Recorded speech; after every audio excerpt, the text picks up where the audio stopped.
Hello hello, je suis ravie d'entrer dans cette nouvelle vidéo. Comme vous le voyez aujourd'hui, je vais encore partir dans un truc, on ne sait pas où je vais, puisque je me suis coupé le visage en deux. Oui oui. On va faire ensemble mon make-up de 2016 vs celui de 2021, ce qui explique que j'ai coupé mon visage en deux parties. J'ai vu ce trend en fait sur TikTok, sur Instagram et tout, et il est même arrivé sur YouTube puisque j'ai vu Salomé qui l'avait fait.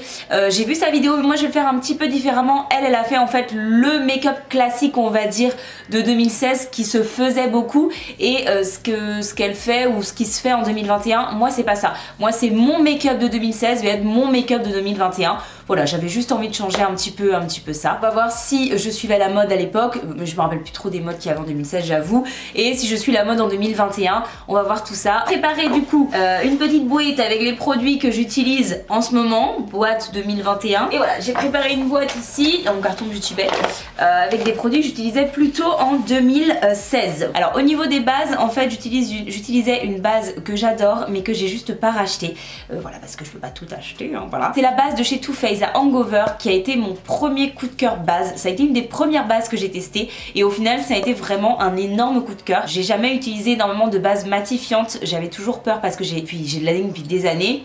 Donc j'ai toujours eu peur de mettre trop de silicone, trop de machin sur ma peau. Donc j'évitais, dès le début que je me suis maquillée, j'ai toujours évité ce genre de choses. Et du coup j'utilisais plutôt des bases hydratantes. Alors en base hydratante, à part ma Milk, j'ai pas grand chose là honnêtement. Donc je l'ai déjà appliqué en fait. J'ai mis ma crème hydratante et j'ai appliqué ma base de chez Milk des deux côtés en fait sur tout mon visage. Pour le fond de teint, j'utilisais du coup le Born This Way de chez Too Faced, la première version. Je l'ai adoré, je l'ai vidé je sais pas combien de tubes, enfin de tubes, c'est pas un tube mais de flacons. Le truc c'est qu'aujourd'hui il me correspond plus du tout par rapport à ma peau. Parce que déjà à l'époque j'avais de l'acné, mais en fait il faut savoir qu'à l'époque les fonds de teint couvrants, il y en avait peu sur le marché et c'était l'un des plus couvrants pour l'époque. Et je l'ai mis pendant des années, je l'ai adoré. Je l'ai plus ce fond de teint là parce qu'au jour d'aujourd'hui il est plus assez couvrant pour moi parce que mon acné s'est carrément aggravé depuis ce temps là. Mais j'ai pris un fond de teint que j'adore et qui est au niveau formulation qui ressemble un petit peu, en tout cas au niveau rendu sur la peau, au Born This Way. C'est le Infaillible 24 heures Fresh Wear qui est très bien, qui est bien couvrant, pas autant que mon Huda My Favorite que nous allons mettre du côté 2021, en sachant que celui-ci il a été reformulé, apparemment il est pourri, donc finalement c'est peut-être pas le fond de teint que je vais mettre toute l'année en 2021, mais en tout cas j'ai le flacon de l'ancienne version et c'est celui que je mets. En 2016 c'était fond de teint un peu plus léger parce qu'il n'y avait pas autre chose, il y aurait eu aussi couvrant que ça, j'aurais mis ça. Et après il y a quelques années j'ai découvert le Huda et depuis je ne mets quasiment que celui-là, c'est mon préféré. Allez c'est parti. Du coup fond de teint un peu plus léger pour l'époque. De ce côté là j'ai appliqué mes fonds de teint à l'éponge quasiment dès le début. En tout cas dans mes souvenirs, hein. Donc je vais prendre une éponge. Ok voilà, les fonds de teint sont appliqués. De ce côté là vous voyez, du coup j'ai appliqué une couche légère comme je le faisais plus à l'époque. On voit encore complètement en transparence mes boutons et mes cicatrices. Et de ce côté là j'ai appliqué une couche un petit peu plus épaisse. On voit un petit peu mais beaucoup moins mes boutons et de toute façon on n'a pas fini le travail de camouflage ici, que de ce côté là c'est terminé. En sachant que de ce côté là c'est le côté le pire au niveau de mon acné, celui-là est un peu moins en ce moment, cette joue là est un peu moins pire que l'autre en ce moment, voilà. Bref, on va passer à l'anti-cerne. Alors à l'époque en 2016 j'utilisais un anti-cerne de chez MAC, je l'ai plus dans mes placards. Par contre j'ai trouvé au niveau texture quelque chose qui ressemblait et que j'avais encore avec moi, c'est le Nocibé. Voilà, c'est un anti-cerne qui est au niveau texture qui ressemblait beaucoup c'était au NC25 si je dis pas de bêtises que je mettais de chez MAC. Le packaging aussi il ressemble et au niveau couvrance on était sur quelque chose d'assez similaire. Je mets en triangle l'anti-cerne, voilà, et je l'estompe. Je mettais pas de base, j'avais des petites bases mais des bases quasiment transparentes là pour les yeux. Donc je vais appliquer mon anti-cerne sur les yeux parce que j'ai plus du tout ces bases là, j'avoue. Anti-cerne côté 2021, je suis passée avec les L'Oréal Infaillible que j'adore. J'aurais pu aussi vous mettre le Tarte, hein, le Shape Tape de Tarte, mais voilà, j'utilise beaucoup ce de chez L'Oréal que j'adore. J'utilise deux teintes que je mélange et que j'applique hop en pointillé comme ça. Donc j'applique souvent 3 pointillés ici, du plus foncé, et après je rapplique souvent, hop, hop, hop, hop. Et ensuite je reste avec ces anti-cernes là et j'en applique, hop, une petite dose sur les boutons.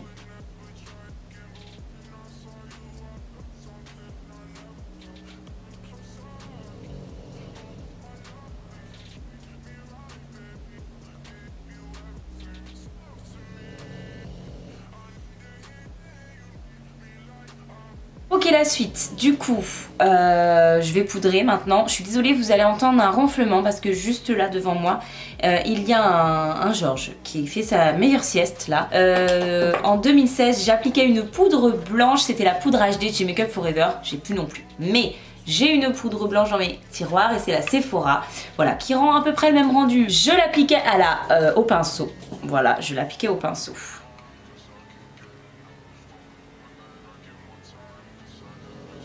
Donc c'est ce qui fait. Mon pinceau se casse, tout va bien.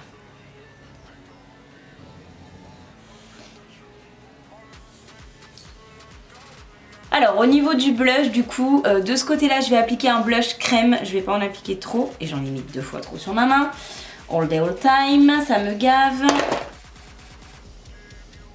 Et je vais l'estomper avec mon Beauty Blender. Je vais rester ici au niveau du dessous de ma joue. Heureusement que vous n'avez pas l'odeur sur YouTube, croyez-moi. Je me fais gifler. Là, il me renvoie des paix dans la tronche, là, vous n'imaginez pas. Ouh. De ce côté-là, je vais appliquer... normalement, j'applique à la houppette, mais elle n'est pas sèche. Donc, je n'ai pas de houppette aujourd'hui. C'est vrai que normalement, j'applique plutôt à la houppette. Quoi qu'en ce moment, un peu moins, parce que bon, avec mes sous-sailles de peau sèche, avec l'acné... J'ai un peu évolué, j'ai plus de pinceau, je vais nettoyer celui-là. Et moi maintenant j'applique la poudre de chez Fenty. En 2016, parce que je crois que c'est le premier blush que j'ai pris, c'est celui-ci, celui de chez Too Faced, j'ai déjà ouvert celui de chez Too Faced. C'est un Sweet Heart Perfect First Blush. Et c'est la teinte Peach Beach, je sais pas comment on dit ça, bref, vous connaissez mon accent. Une teinte légèrement irisée et je le mettais comme ça, hop. Je le remontais vers le haut. Alors c'est pas une couleur hyper vibrante, hein, vous allez le voir. Donc côté 2016 au niveau bronzer, c'était des bronzers un petit peu trop foncés pour moi, du style du Hoola chez Benefit par exemple, qui est très joli, mais plus en été pour moi. Maintenant je mets des bronzers plus clairs. Et en l'occurrence, voilà, mais à l'époque je mettais ça parce que c'est pareil, les bronzers clairs, il n'y en avait pas. Hop, je le mettais là. C'est une catastrophe. C'est une catastrophe le teint de ce côté-là. Avec les stars apparents et tout, le blush irisé, magnifique. Mais bon, j'avais pas les stars autant apparents à l'époque quand même. Ma peau était en meilleure qualité, malheureusement pour moi. Voilà, bon, mon bronzer était quand même assez prononcé, hein. On le voyait quand même pas trop mal. Et maintenant, du côté 2021, je vais appliquer un bronzer beaucoup plus clair. Là, j'applique le Sunstalker de chez Fenty Beauty.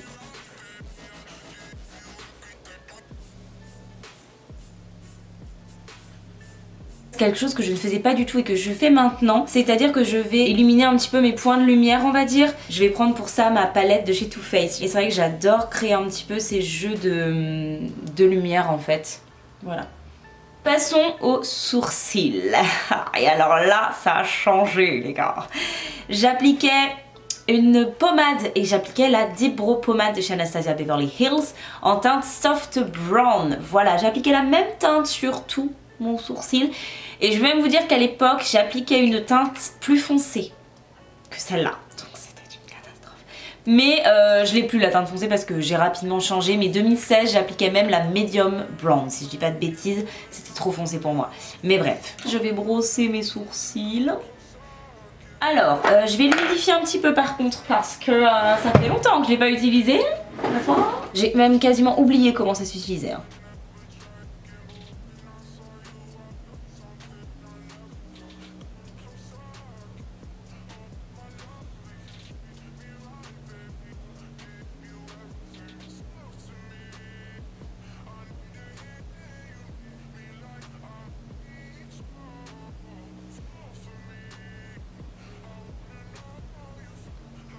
Par contre c'est si rapide.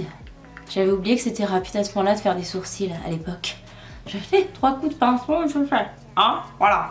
Là ici je mets 15 jours à faire mes sourcils, d'accord? On n'a pas le même rendu, mais je mets quand même 15 jours à le faire. Du côté 2021 évidemment c'est les So-Ap Brow parce que j'adore ça. Ça crée vraiment l'effet plus de sourcils, ce que je recherchais jusqu'à présent. Donc voilà, à l'époque je faisais quelque chose d'assez homogène, voilà.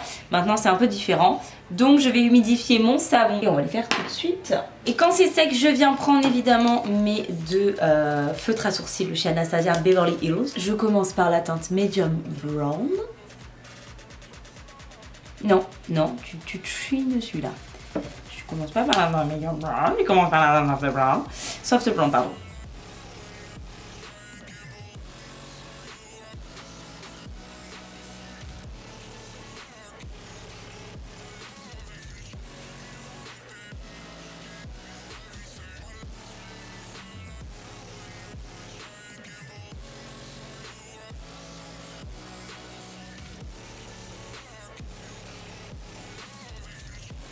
Donc côté 2016, je vous ai dit, j'ai appliqué mon anti-cerne et j'ai mis de la poudre complètement sur tout mon œil, j'ai poudré toute ma paupière. Et côté 2021, je n'ai pas touché encore à ma paupière, nous allons appliquer la base au P-Louise. Et je vais commencer du coup par le côté 2021, tout simplement pour ne pas que la base P-Louise file dans les plis, n'est-ce pas? Donc je vais faire un espèce de wing liner, là je sais pas comment ça s'appelle, hein. Moi j'invente des noms, faut pas m'écouter. Je vais prendre ma Carnival pour ce make-up là. Je viens prendre du scotch. Et je me fais un liner.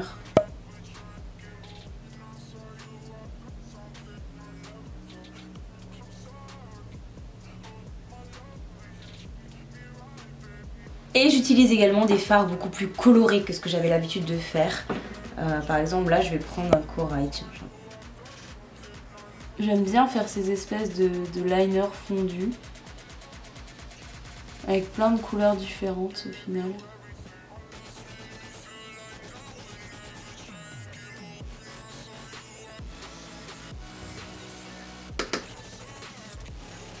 Ensuite je viens mettre un petit peu de paillettes. Finalement, parce que un petit peu de paillettes ça ne fait jamais de mal à personne. Voilà. Ok, maintenant on va passer au deuxième œil. Et pour le deuxième œil, j'ai repris des produits que j'utilisais en 2016. Attention, attention, attention, place aux vestiges. Voici les antiquités, messieurs dames. Voici les palettes qui ont survécu à plusieurs années dans mes tiroirs, messieurs dames. Je veux bien sûr parler des chocolates barres de chez Too Faced. J'avais la Peach, la Sweet Peach qui est la dernière de sortir, la chocolate bonbon et l'iconique chocolate bar qui est la première de leur palette. Je vais faire un smoky. Voilà, un smoky dans les tons plutôt chauds, dans des nudes mais chauds. Voilà, parce que c'est ce que je faisais beaucoup à l'époque, surtout avec cette palette là. Je pense que c'est celle-ci qu'on va utiliser parce que c'est tout à fait ce que j'utilisais à l'époque, voilà. Alors souvent je commençais par un petit creux de paupière sympathique avec une petite couleur bien orangée. On va prendre la couleur que j'ai patinée de cette palette, c'est la teinte Caramelized, je sais pas quoi là. Voilà, je faisais un creux de paupière avec ce vestige. J'utilisais un pinceau assez large. C'est plus du tout ce que je ferais aujourd'hui. Ensuite, j'essaie de prendre des pinceaux que j'aurais pu prendre à l'époque. Je viens prendre un pinceau plutôt plat. Je vais prendre un marron foncé, celui-là. Ah pardon, je me suis trompée de teinte. C'était pas la teinte caramel, c'était la teinte Candied Peach. Et là, c'est la teinte Summer You. Que j'ai impliquée en coin externe. Et que je remonte dans le creux. Alors c'est bien avec ces fards là, ils sont tellement limite proches au niveau couleur et peu intenses qu'il n'y a même pas besoin d'estomper finalement. Et j'aimais bien faire un petit halo au milieu, donc ça va très vite, hein. C'est des make-up qui étaient très rapides. Et je mettais 15 jours à faire ça à l'époque, hein. Bon voilà. Apparemment je me suis améliorée, enfin ça c'était encore à voir, mais je reportais mes fards je crois. Hein. Je gardais les mêmes pinceaux évidemment, parce qu'on sait bien que c'est tout à fait adapté. Merveilleuse idée. Ah c'est pas du tout désagréable. Voilà, et ensuite je reviens prendre le même pinceau. Avec un pinceau plat encore, je vais venir prendre le fard purée. Qui était... mes deux fards là, c'était mes deux préférés de la palette. Les deux à côté là. Le orangé là. Et... hop, que j'ai appliqué voilà, sur la paupière mobile. Et je vais rajouter, j'aimais beaucoup celui-là aussi, le Peach Cream. Ici un petit peu, hop, en coin interne. Voilà. Et je vais même rajouter le même fard ici. Hop. En point lumière. Je trouve pas ça assez foncé pour ce que j'aimais faire. Je vais peut-être prendre le fard Charmed I'm Soul. Et je vais venir intensifier parce que dans mes souvenirs c'était bien plus foncé quand même. Hein. C'était plus foncé et moins bien estompé. Mais bon.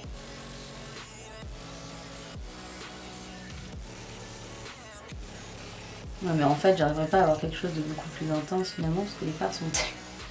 Yes, bon écoute ça va rester comme ça, c'était à peu près ça que je faisais. Quand j'avais fait ça, je faisais un liner, évidemment. Un liner. On va prendre le Pink Ink noir et je faisais un liner. Je ne sais pas si je vais savoir refaire un liner noir.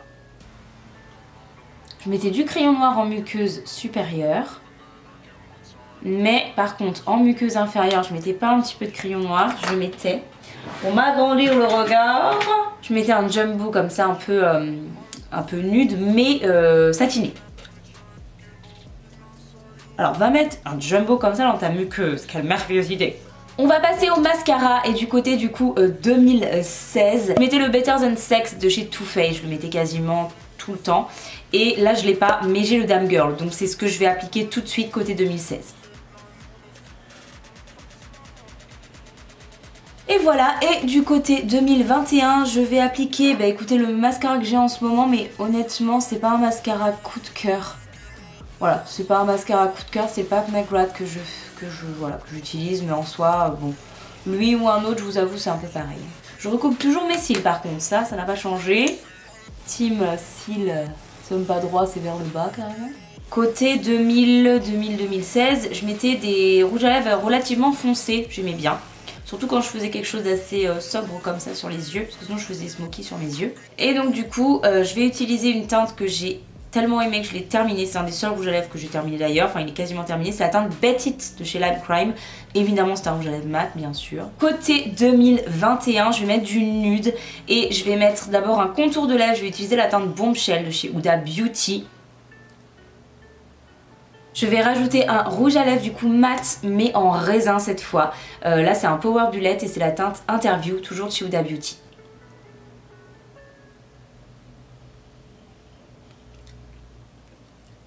Et pour terminer, je vais appliquer un gloss. Là, je vais prendre celui de chez Beauty Bay en teinte Sleepers.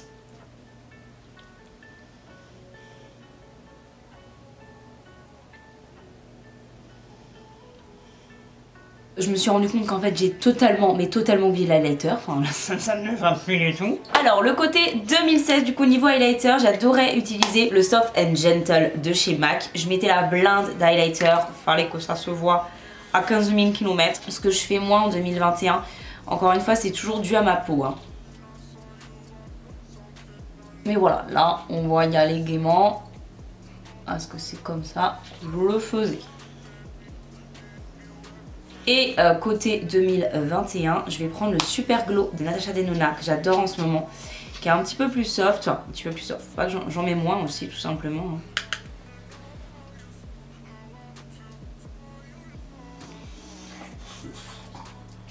Et voilà du coup pour ce make-up, ce petit challenge 2016 vs 2021. N'hésitez pas, dites-moi dans les commentaires quel côté vous préférez. Voilà, dites-moi tout, dites-moi si vous avez changé vos habitudes make-up depuis 2016 ou pas du tout. Voilà, dites-moi tout ça.